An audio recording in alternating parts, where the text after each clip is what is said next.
want to share with you what happened to Mr. Williams during his pursuit of objects of art for the museum at Cambridge.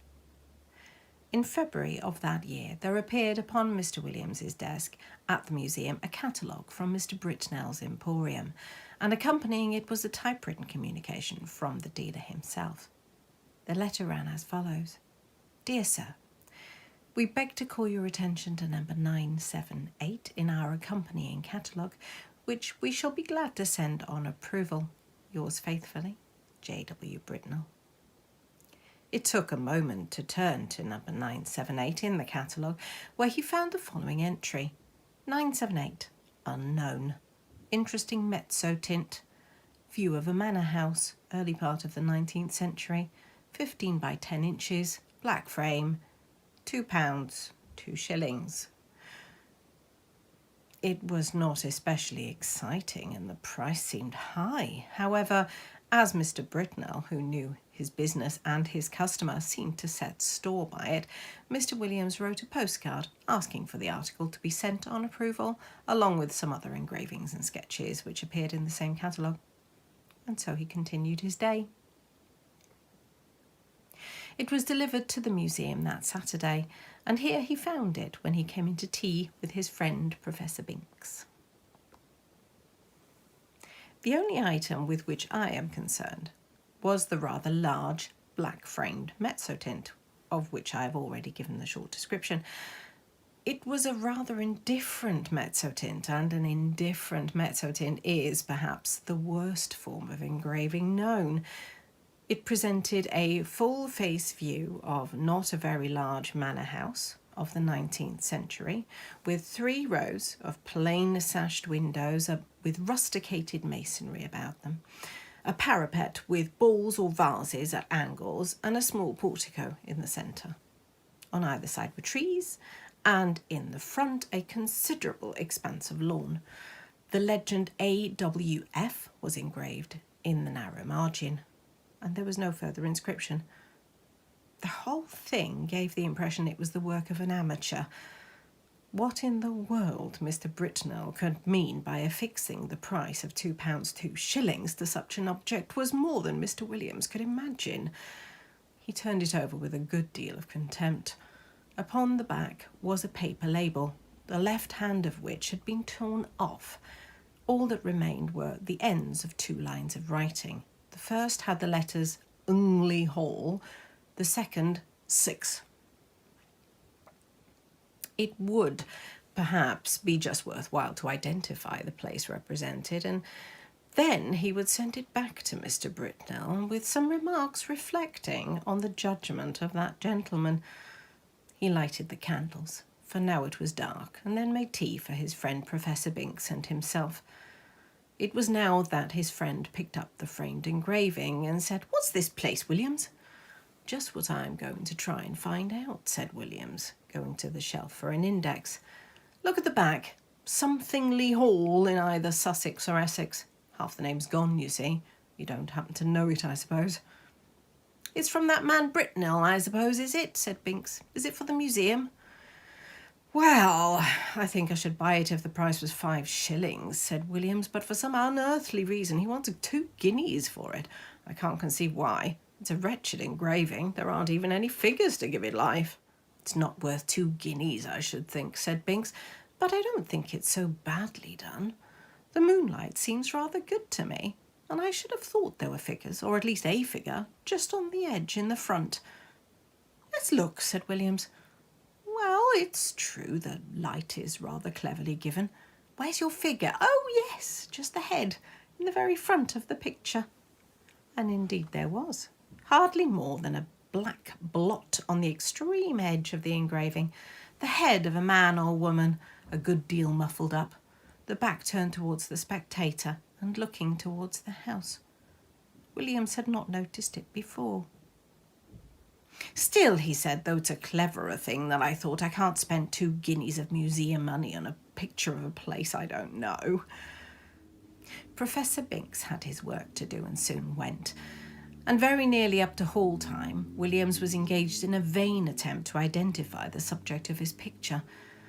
If the vowel before the had only been left, it would have been an easy enough thing to do, he thought, but as it is, the name may be anything from Guestingley to Langley, and there are many more names ending like this than I thought, and this rotten book has no index of the ends of words.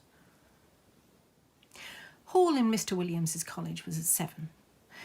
I suppose an hour or more to have been spent in the common room after dinner. Later in the evening, some friends retired to Williams's rooms, and probably whist was played and tobacco smoked. During a lull in these activities, Williams picked up the Mezzotint from the table without looking at it and handed it to a person mildly interested in art, telling him where it had come from and the other particulars. The gentleman took it carelessly, looked at it, then said, in a tone of some interest, "It's really a very good piece of work, Williams. It has quite a feel of the Romantic period. The light is admirably managed, it seems to me, and the figure, though it's rather too grotesque, is somehow quite impressive." "Yes, it is, isn't it?" said Williams, who was just then busy giving whisky and soda to others of the company, and was unable to come across the room to look at the view again. It was by this time rather late in the evening, and the visitors were on the move.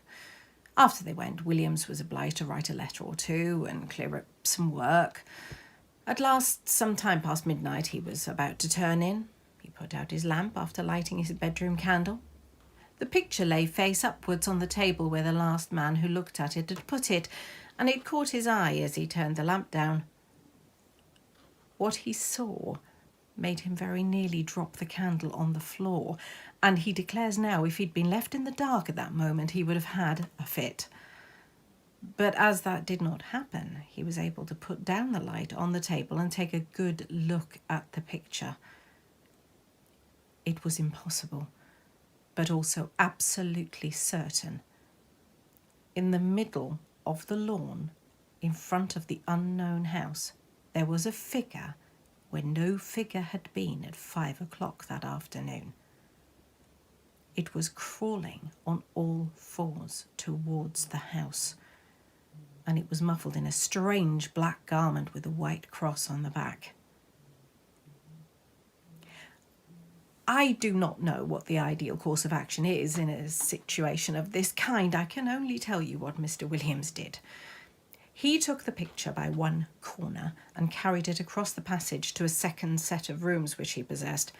There he locked it up in a drawer, locked the doors of both sets of rooms, and retired to bed. But first he wrote out and signed an account of the extraordinary change which the picture had undergone since it had come into his possession. Sleep came to him rather late, but it was consoling to reflect that the behaviour of the picture did not depend upon his own unsupported testimony. Evidently the man who had looked at it the night before had seen something of the same kind he had. Otherwise he might have been tempted to think that there was something gravely wrong with his eyes or his mind. At least that wasn't the case. Tomorrow he must take stock of the picture very carefully and call in a witness for the purpose. And he must make a determined effort to ascertain what house it was that it represented. He would therefore ask his neighbour Nisbet to breakfast with him, and he would subsequently spend a morning over the index. Nisbet arrived for breakfast. Williams was rather distracted. As the morning pipe was at last lighted, with considerable, almost tremulous excitement, he ran across, unlocked the drawer, and extracting the picture still face down, ran back and put it into Nisbet's hands. "Now," he said, "Nisbet, I want you to tell me exactly what you see in that picture. Describe it, if you don't mind, rather minutely. I'll tell you why afterwards." "Well," said Nisbet, "I have here a view of a country house, English, I presume, by moonlight." "Moonlight? You're sure of that?" "Certainly. The moon appears to be on the wane, if you wish for details, and there are clouds in the sky." "All right. Go on." "I swear," added Williams in an aside, "there was no moon when I saw it first." "Well, there's not much more to be said," Nisbet continued. "The house has 1, 2, 3 rows of windows, 5 in each row, except at the bottom where there's a porch instead of the middle one." "And what about the figures?" said Williams with marked interest. There aren't any, said Nisbet. But what? No figure on the grass in front. Not a thing. You'll swear to that? Certainly I will. But there's just one other thing. What? Why, one of the windows on the ground floor, left of the door, is open. Is it really so? My goodness. He must have got in, said Williams with great excitement, and he hurried to the back of the sofa on which Nisbet was sitting and, taking the picture from him, verified the matter for himself. It was quite true. There was no figure, and there was the open window. Williams, after a moment of speechless surprise, went to the writing table, scribbled for a short time, then he brought 2 papers to Nisbet, asking him to sign the first one, which was his own description of the picture. Then he read the other, which was Williams's statement written the night before. What can it all mean? Said Nisbet. Exactly, said Williams. Well, one thing I must do, or 3 things now I think of it. I must find out from Garwood, this was last night's visitor, what he saw. Then I must get the thing photographed before it goes further, and then I must find out what this place is. I can do the photographing myself, said Nisbet, and I will. But, you know, it looks very much as if we were assisting the working out of a tragedy somewhere. The question is, has it happened already, or is it going to? You must find out what this place is. Yes, he said, looking at the picture again. I expect you're right. He has got in. And if I don't mistake, there'll be the devil to pay in one of the rooms upstairs. I'm beginning to think 2 guineas is not a very exorbitant price for it now, said Williams. They continued to make plans to note down who had exactly seen what and to discover what house it was. Garwood's statement was to the effect that the figure, when he had seen it, was clear on the edge of the picture, but had not got far across the lawn. He remembered a white mark on the back of its drapery, but could not be sure it was a cross. A document to this effect was then drawn up and signed, and Nisbet proceeded to photograph the picture. Now what do you mean to do? He said. Are you going to sit and watch it all day? Well, no, I think not, said Williams. I rather imagine we're meant to see the whole thing. You see, between the time I saw it last night and this morning, there was time for lots of things to happen, but the creature only got into the house. It could easily have got through its business in that time and gone on to its own place again, but the fact that the window is open, I think, must mean that it's in there now. So I feel quite easy about leaving it. And besides, I have the idea it wouldn't change much, if at all, in daylight. We might go out for a walk this afternoon and come in to tea or whenever it gets dark. I shall leave it out on the table here and lock the door. My manservant can get in, but no one else.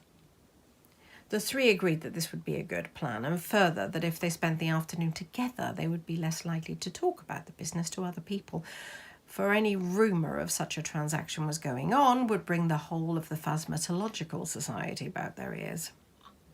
At 5 o'clock, the 3 entered Williams's staircase, and they were at first slightly annoyed to see that his door was unlocked, but then he remembered that on Sundays the servants came for orders an hour or so earlier than on weekdays.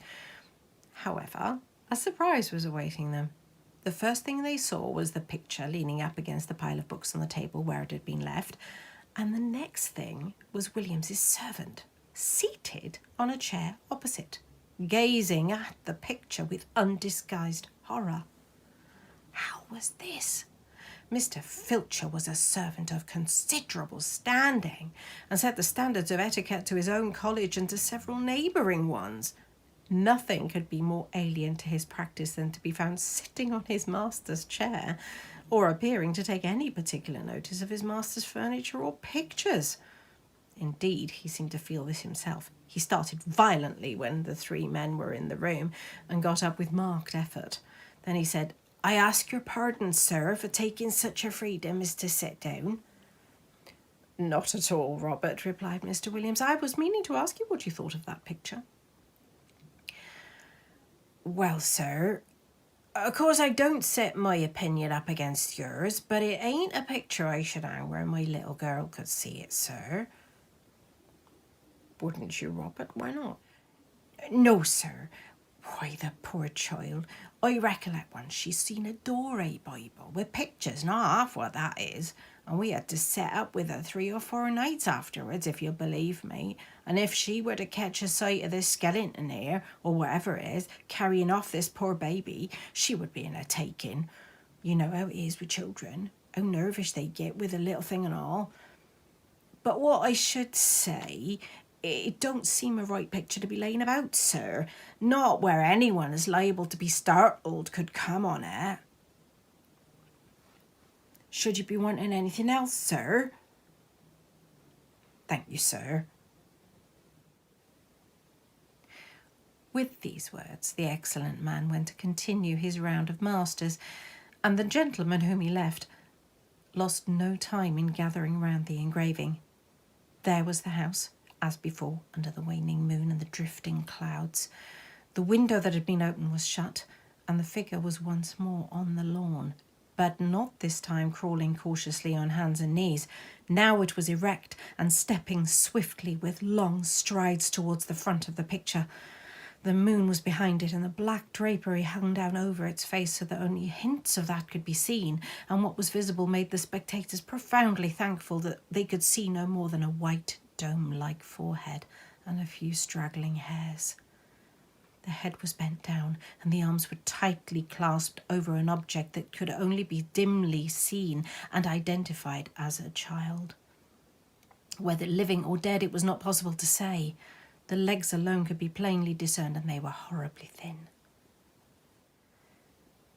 From 5 to 7, the 3 companions sat and watched the picture by turns, but it never changed. They agreed at last that it would be safe to leave it, and that they would return after hall and await further developments. When they assembled again at the earliest possible moment, the engraving was there, but the figure was gone, and the house was quiet under the moonbeams.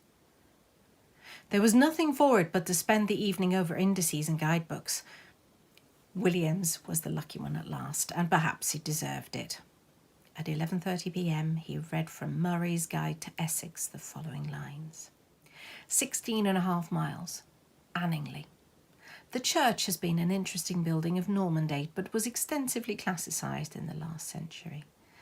It contains the tomb of the family of Francis, whose mansion, Anningley Hall, a solid Queen Anne house, stands immediately beyond the churchyard in a park of about 80 acres. The family is now extinct, their last heir having disappeared mysteriously in infancy in the year 1802. The father, Mr. Arthur Francis, was locally known as a talented amateur engraver in Mezzotint. After his son's disappearance, he lived in complete retirement at the Hall, and was found dead in his studio on the 3rd anniversary of the disaster, having just completed an engraving of the house, impressions of which are of considerable rarity. This looked like the business, and indeed neighbouring fellow Mr. Green, on his return from his home in Essex, at once identified the house as Anningley Hall. "Is there any kind of explanation of the figure, Green?" was the question that Williams naturally asked. "I don't know, I'm sure, Williams. What used to be said in the place when I first knew it was this. Old Francis was very much down on those poaching fellows, and whenever he got a chance, he used to get a man who he suspected of it turned off the estate, and by degrees he got rid of them all but one. Squires could do a lot of things then that they daren't think of now. Well, that man was all that was left of a very old family. I believe they were lords of the manor at one time. This fellow could show a row of tombs in the church that belonged to his ancestors, and all that went to sour him a bit. But Francis, they said, could never get at him. He always kept just on the right side of the law until one night the keepers found him at it in the wood end right at the end of the estate. I could show you the place now. It borders some land that used to belong to an uncle of mine. As you can imagine, there was a row, and this man Gaudy, yes, that was his name, Gaudy. He was unlucky enough, poor chap, to shoot a keeper. Well, that was what Francis wanted, and grand juries, you know what they would have been then. Poor Gaudy was strung up in double quick time. I've been shown the place he was buried in, on the north side of the church. You know, the way that anyone who's been hanged or made away with themselves, they get buried on that side. The idea was that some friend of Gordy's, not a relation, because he had none, poor devil. He was the last of his line, kind of spes ultima gentis, the last hope of his family. Must have planned to get hold of Francis's boy and put an end to his line as well. I don't know. It's a rather out-of-the-way thing for an Essex poacher to think of, but you know, I should say now it looks more as if old Gordy had managed to do the job himself. I hate to think of it. I'll have some whiskey, Williams.